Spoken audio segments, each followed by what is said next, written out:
You know, it's funny how life can surprise us at any age. You spend decades figuring out who you are, what you want, and just when you think things are settling down, a new chapter begins. Maybe it's love again. Maybe it's someone new who makes your heart beat just a little faster, who listens when you talk and who makes the quiet moments feel less empty. And suddenly you find yourself thinking, could I really get married again?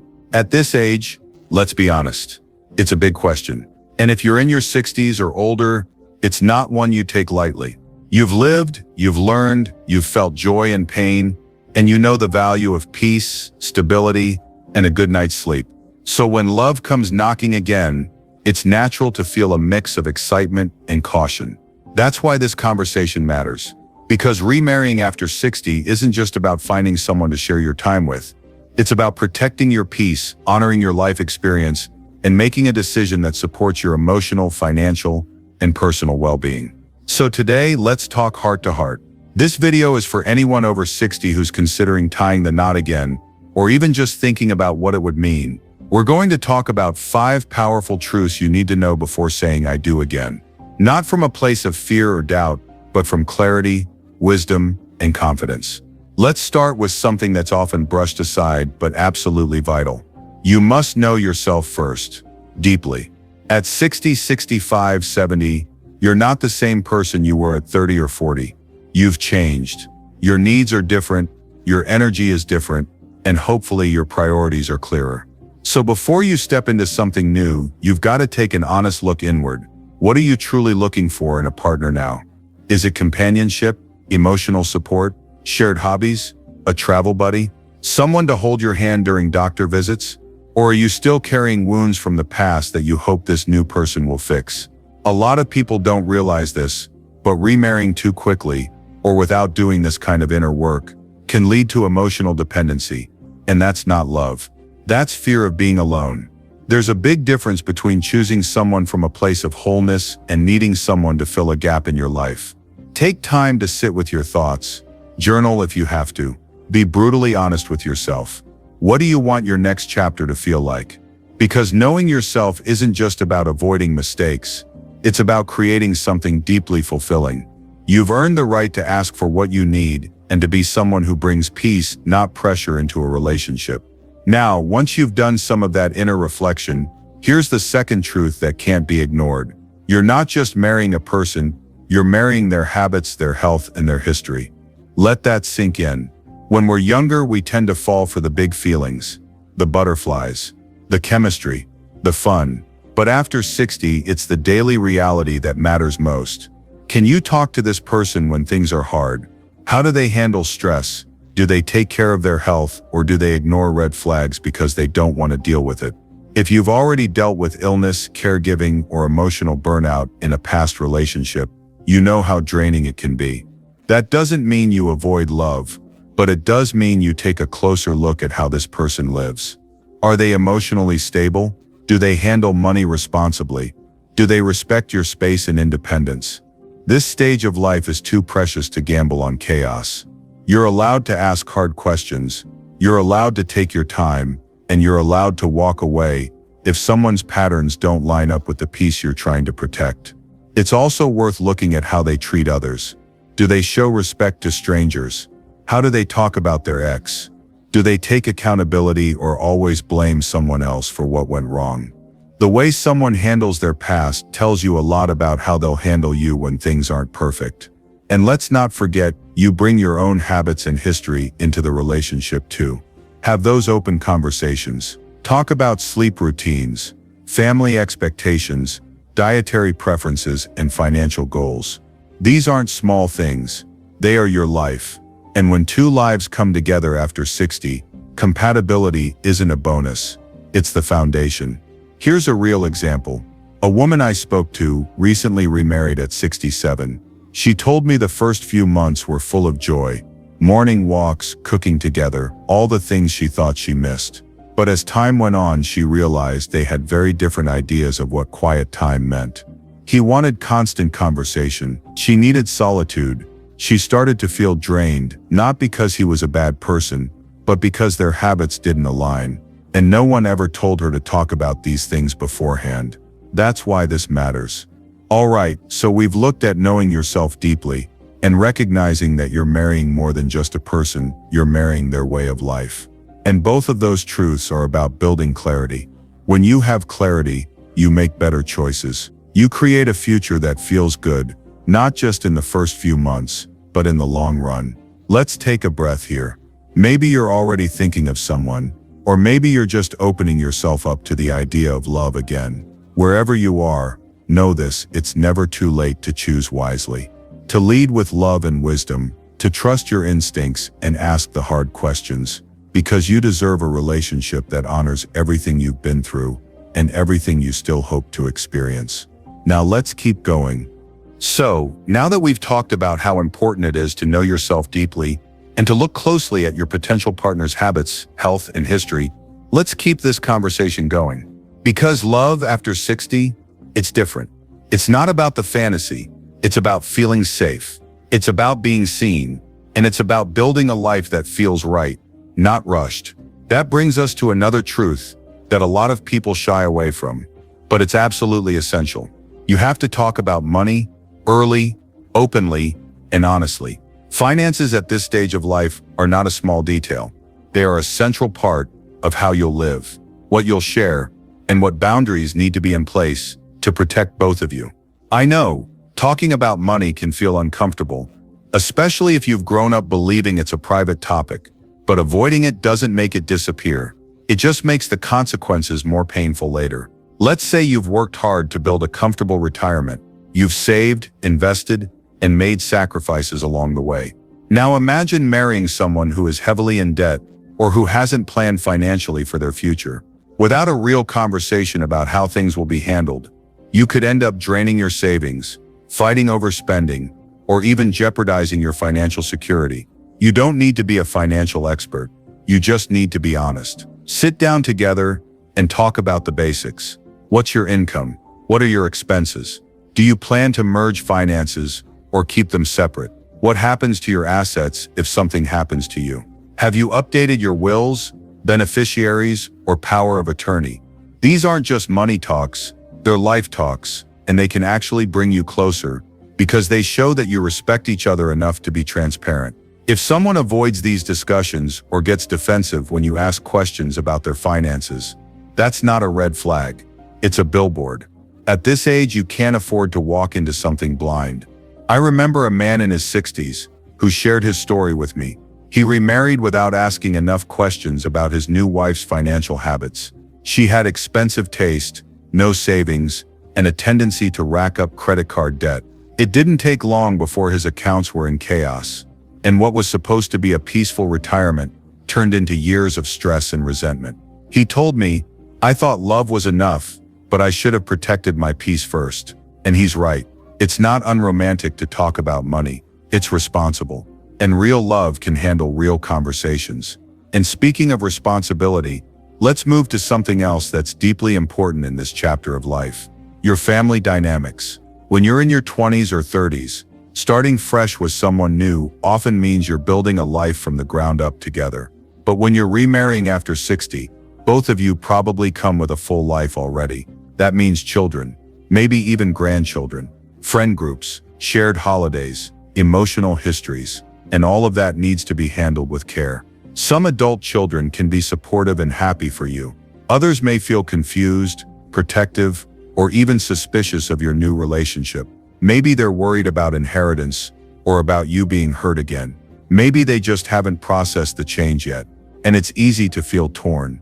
You love your family, but you also want to live fully and make your own choices.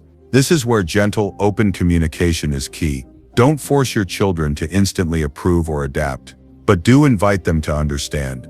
Tell them what this relationship means to you. Show them that your decision isn't about replacing anyone. It's about honoring your own life and happiness. And at the same time, don't let your new partner bulldoze your family life. If they don't respect your relationship with your children, or try to isolate you from the people you care about, that's a serious concern. A healthy partnership after 60 doesn't cut you off from your family. It blends in respectfully and patiently. There may be awkward moments. There may be boundaries that need to be set. And yes, you might have to have some hard conversations. But if your heart is in the right place, and you lead with honesty and love, your family will eventually see that your happiness matters too. Now, on the other side of that coin, make sure you're not dragging unresolved grief or guilt into this new relationship. If you've lost a spouse in the past, you don't need to forget them. You can love again without erasing what came before. But give yourself time to process those feelings, so your new partner doesn't feel like they're living in someone else's shadow. That's not fair to them, or to you. I've met women who rushed into remarriage after widowhood, because the silence at night was just too loud. And I've met men who remarried because they didn't know how to cook or clean or manage life on their own. But in both cases, they eventually realized what they needed was healing, not a new commitment. When you bring yourself to a relationship fully present, fully honest, and fully healed, you build something real, something that can grow roots. So take a breath, reflect. Ask yourself, are you ready to build something new, or are you still holding on to something old? Everything we've talked about so far, knowing yourself, understanding your partner's habits, having honest money talks, and navigating family dynamics, is about creating clarity. And when you have clarity, you can love more deeply, without fear. No, love after 60 isn't the same as it was in your younger years. But that's the beauty of it.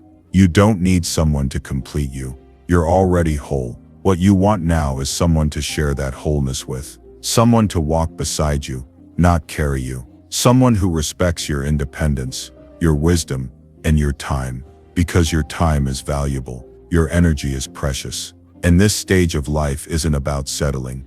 It's about choosing. You've made it this far in life by learning, adapting, and growing through every season. That wisdom is your strength. And when it comes to love in your 60s or 70s, it's not about doing things the way you did before. It's about doing what's right for you now.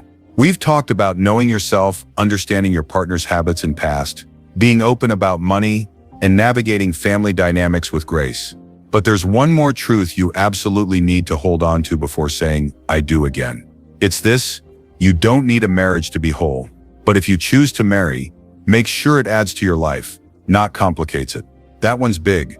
You see, there's still this quiet pressure in our society that whispers, you should be with someone. You shouldn't grow old alone. Life is meant to be shared. And while those ideas can sound comforting, they can also trick you into believing that being single after 60 is some kind of failure. It's not even close. Being single in your later years is often the most peaceful and empowered version of your life. You make your own choices. You control your time. You surround yourself with people who nourish your soul, not drain it. So if you're thinking about remarrying, don't do it just to escape loneliness or follow someone else's expectations. Do it because you've found a relationship that lifts you higher, mentally, emotionally, spiritually. Marriage at this stage should feel like ease. It should feel like two adults standing tall next to each other, not leaning too heavily, not dragging each other forward, just walking side by side with love, respect, and intention. So before you say yes, ask yourself honestly, is this relationship bringing me more peace or more confusion? Do I feel freer, or do I feel like I'm shrinking to fit someone else's life? Are we building a partnership based on mutual care, or are we just filling a gap because we're afraid of being alone? If your answer leans toward confusion, pressure, or fear, pause. You have time. There is no rush. But if your answer feels clear, if this person brings light into your life without dimming your own, if you both value communication, respect, independence, and shared vision, that's the kind of love worth stepping into. And let me say this too, especially to those of you who have already gone through the ups and downs of long-term relationships, you are allowed to set new rules. Who says you have to live together right away, or at all? Who says you need to merge every detail of your lives? You can define this new marriage in a way that fits who you are now. You can keep separate homes, if that gives you peace. You can maintain your own bank accounts. You can even decide together what kind of intimacy, social life, and routines work for you. There's no one-size-fits-all here. The only rule that matters is this: your relationship should feel like a soft place to land, a place where you're supported, heard, and never made to feel small. I once met a couple who got married at 72. Both had lost their spouses years earlier. They met at a local volunteer group. What stood out to me was how simple and gentle their love was. They didn't try to recreate the intensity of young romance. They didn't force each other to become someone new. They had separate hobbies, different sleeping schedules, even different opinions, but they respected each other completely. Their rule was simple: we meet each other where we are. And that made all the difference. You can create that kind of love, but it takes honesty, it takes maturity, and it takes a deep commitment to truth, not just the romance of it all. Because here's something nobody says out loud enough: the wrong relationship after 60 can cost you far more than you realize. It can affect your health, your finances, your family, your sense of self. You've worked too hard, come too far, and earned too much wisdom to throw it all away for a connection that doesn't respect your life experience. So give yourself permission to be picky. Ask the hard questions. Take all the time you need. Because when you choose well, when you find someone whose energy brings calm to your days, who laughs with you, listens without judgment, and accepts the real you, something beautiful happens. You start to trust again. You start to believe that joy isn't just for the young. You remember that life doesn't end at retirement or after loss. It continues, and it can even get better. Love after 60 isn't about fixing each other. It's about accepting each other. It's about choosing peace, joy, and companionship on your own terms. And that's the kind of marriage worth stepping into. Now, as we start to wrap up this conversation, I want you to really take this to heart. You deserve a relationship that honors your past without dragging you backward. One that supports your future without controlling it. And one that feels like a bonus to an already meaningful life, not the only source of it. So if you're thinking about remarriage, take your time, talk openly, ask deep questions, and most importantly, listen to your intuition, that quiet voice inside you. It knows. It's okay to say yes. It's okay to say no. And it's absolutely okay to wait. Your happiness matters. Your peace matters. And your life, this chapter of your life, is still unfolding. Make every choice count. Now, if this conversation has helped you in any way, I'd love for you to share your thoughts in the comments. Tell me where you're at in your journey. Have you remarried? Are you thinking about it? What's been your biggest lesson so far? And if you found this video valuable, give it a thumbs up, and don't forget to subscribe. I'm here to support you with more real, meaningful content about love, life, and everything that matters, especially in this chapter of life. Because here's the truth: no matter your age, you are still growing, you are still evolving, and you are still deeply worthy of love that feels safe, kind, and real. Here's to living with intention and loving with clarity. Here's to living your best life at any age.